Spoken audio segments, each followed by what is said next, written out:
Okay, guys, welcome back from the holidays.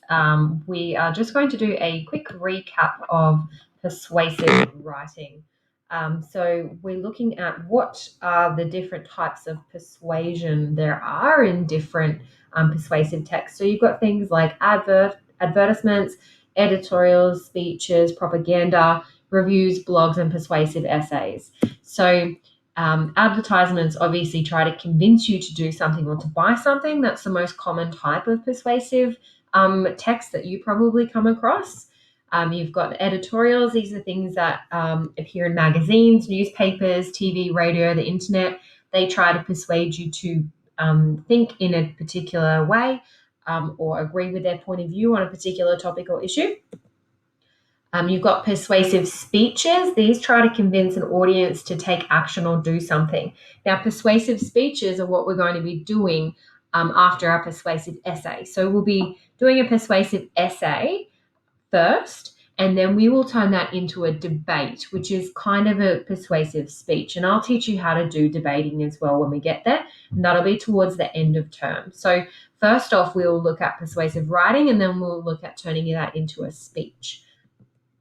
Other forms of persuasive writing, there's things like propaganda. So propaganda are like posters that try to convince people to believe one political idea or another. Usually they make people seem quite emotional.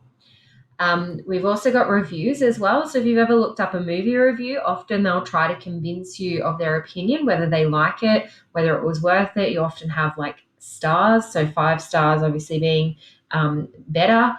And you have reviews on different products and things like that. They'll use words and language to try to persuade you to either like it or not like it, or buy it or don't buy it.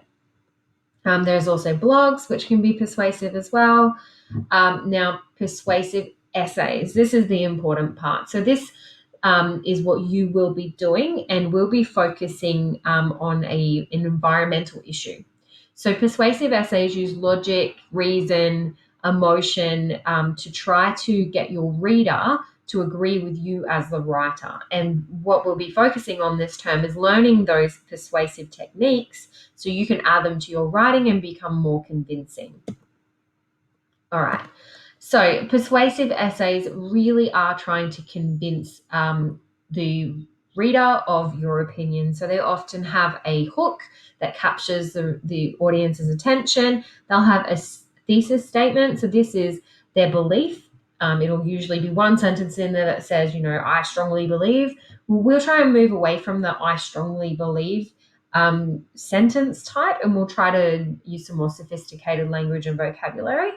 But we'll look at that. They'll always have supporting arguments. So you'll have 2 to 3 reasons that back up your opinion. So they need to be logical reasons and logical arguments. They can't just be made up. They have to be backed up, okay? They have to have some sort of evidence that supports your argument as well. Now, you can put in counter arguments, which is like acknowledging the other point of view. So, for example, you might say, well, yes, I do agree that mobile phones are probably a distraction in class. However, students could use these for a variety of different things, such as participating in Kahoots or research or blogs and things like that. So you're actually acknowledging the other person's argument or the other side's argument, and then you're saying, but my argument's still better because, okay? And they always have a conclusion. So it restates your main point, and it usually has a call to action. So we must do this now, or we have to stop this happening. Make sure you write a letter to your local council, etc. So that's basically just a very brief overview of persuasion. Okay, so we're going to be using persuasive language, and we'll talk about that in our next video.